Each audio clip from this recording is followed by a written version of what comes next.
नारद मुनि। हम सभी ने नारद मुनि यह नाम हिंदू धर्म ग्रंथों में सुना है। एक हाथ में बिना और नारायण नारायण शब्द का जाप। हिंदू शास्त्रों के अनुसार नारद जी को ब्रह्मा के मानस पुत्र में से एक माना गया था। ऐसा कहा जाता है कि शाप के कारण वह शूद्रा दासी के पुत्र हुए थे। 5 वर्ष का बालक साधु संतों की सेवा करता था। बालक की सेवा से प्रसन्न होकर साधुओं ने उसे नाम जप जाप और ध्यान का उपदेश दिया। शूद्रा दासी यानी कि नारद जी की माता सर्पदंश से मृत्यु हुई थी। अब नारद जी इस संसार में अकेले रह गए थे। उस समय इनकी आयु मात्र 5 वर्ष की थी। एक दिन ध्यान लगाकर बैठे थे कि उनके हृदय में भगवान की एक झलक दिखाई दी और तत्काल अदृश्य हो गए। उनके मन में भगवान के दर्शन की व्याकुलता बढ़ गई, जिसे देखकर आवाज आई, हे दासी पुत्र, अब इस जन्म में फिर तुम्हें मेरा दर्शन नहीं होगा। अगले जन्म में तुम मेरे पार्षद रूप में मुझे पुनः प्राप्त करोगे। समय आने पर नारद जी का शरीर छूट गया और कल्प के अंत में ये ब्रह्मा जी के मानस पुत्र के रूप में अवतीर्ण हुए। ब्रह्मा जी ने नारद जी को सृष्टि कार्य का आदेश दिया था, लेकिन नारद जी ने ब्रह्मा जी का ये आदेश मानने से इनकार किया था। नारद देवताओं के ऋषि हैं, इसी कारण उनको देवर्षि नाम से भी पुकारा जाता था। जितने भी पुराण हैं उनमें नारद मुनि कहानियाँ मिल ही जाती हैं। नारद मुनि हिंदू शास्त्रों के अनुसार ब्रह्मा के 6 पुत्रों में से एक थे। उन्होंने कठिन तपस्या से ब्रह्मर्षि पद प्राप्त किया था। वे भगवान विष्णु के अनन्य भक्तों में से एक माने जाते हैं। साथ ही वे भगवान विष्णु के अवतार हैं। देवर्षि नारद धर्म के प्रचार तथा लोक कल्याण हेतु सदैव प्रयत्नशील रहते थे। सभी युगों में, सभी लोकों में, समस्त विद्याओं में नारद जी का एक महत्वपूर्ण स्थान रहा है। देवता ही नहीं, दानव भी उनका आदर करते थे।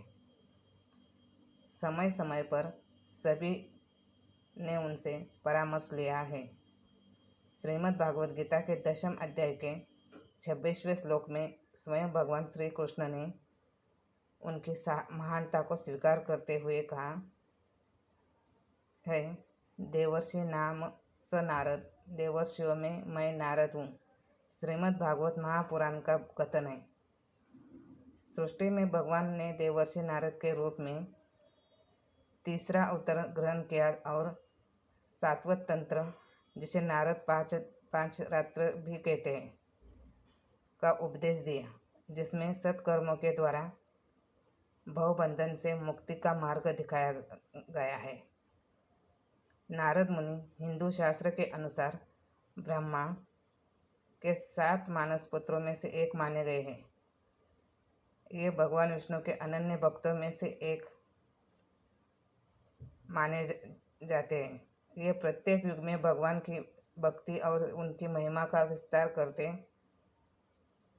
हुए सर्वत्र विचरण करते थे। इनकी गति अव्याहत है। यह ब्रह्मा मुहूर्त में सभी जीवों की गति देखते थे। भगवत भक्ति की स्थापना तथा प्रचार के लिए ही इनका जन्म हुआ था।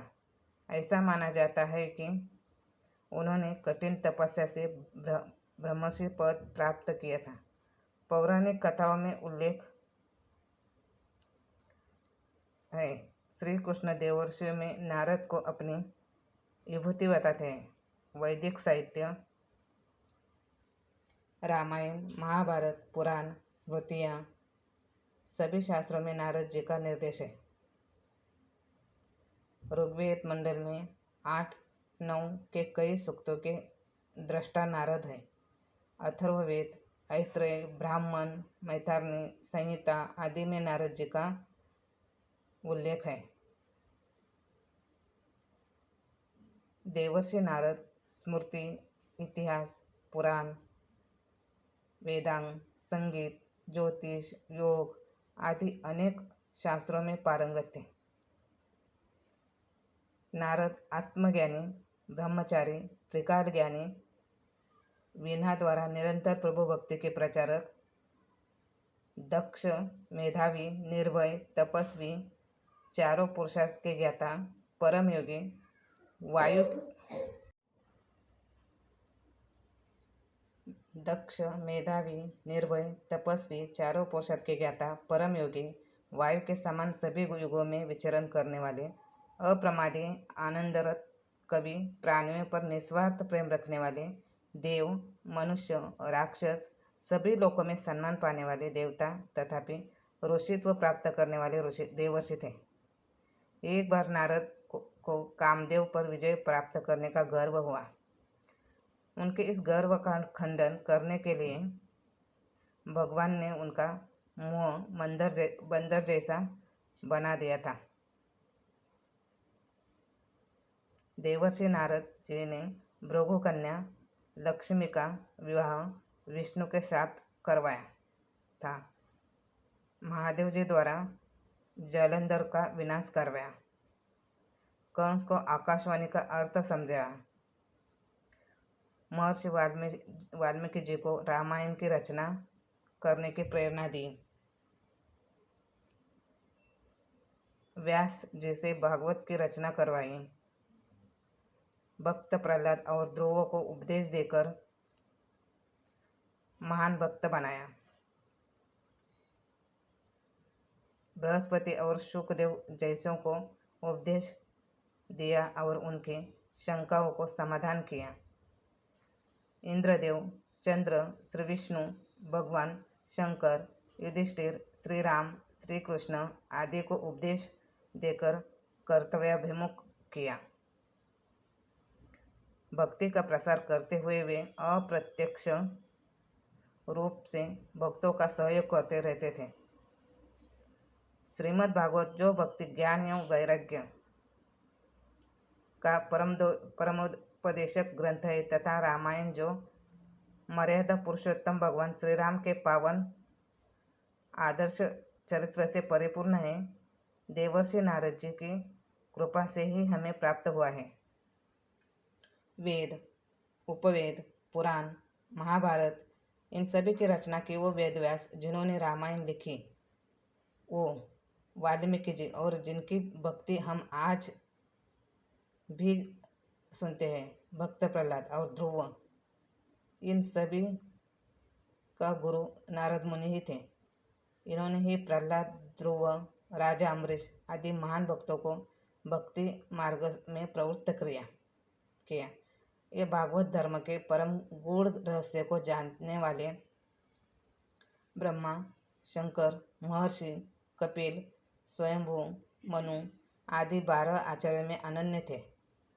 देवर्षि नारद द्वारा विरचित भक्ति सूत्र बहुत महत्वपूर्ण है। नारद जी को अपनी विभूति बताए हुए श्री कृष्ण श्रीमद् भागवत गीता के 10वें अध्याय में कहते हैं, अश्वस्त सर्व वृक्षाना देवर्षिना स नारद। महाभारत अध्याय में कृष्ण कहते हैं, हे देवर्षि, जैसे पुरुष अग्नि की इच्छा से अग्नि काष्ठ मथता है, वैसे ही उन जाति लोगों के कहे हुए कठोर वचन से मेरा हृदय सदा मथता तथा जलता हुआ रहता है। हे नारद, बड़े भाई बलराम सदा बल से, गद सुकुमारता से और प्रद्युम्न रूप से मतवाले हुए हैं। इससे इन सहायकों के होते हुए भी मैं असहाय हुआ हूँ।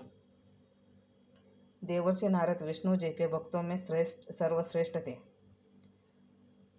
ये भगवान की भक्ति और महात्म्य के विस्तार के लिए अपनी वीणा की मधुर तान पर भगवत पुराणों का गान करते हुए निरंतर विचरण किया करते थे। हिंदू संस्कृति के दो अमूल्य ग्रंथ रामायण और भागवत के प्रेरक नारद का जन्म लोगों को सन्मार्ग पर मोड़कर भक्ति के मार्ग पर विश्व कल्याण के लिए हुआ था। पुराणों में कहा गया है कि राजा प्रजापति दक्ष ने नारद को श्राप दिया था कि वह 2 मिनट से ज़्यादा कहीं रुक नहीं पाएंगे। यही कारण है कि नारद अक्सर यात्रा करते रहते थे।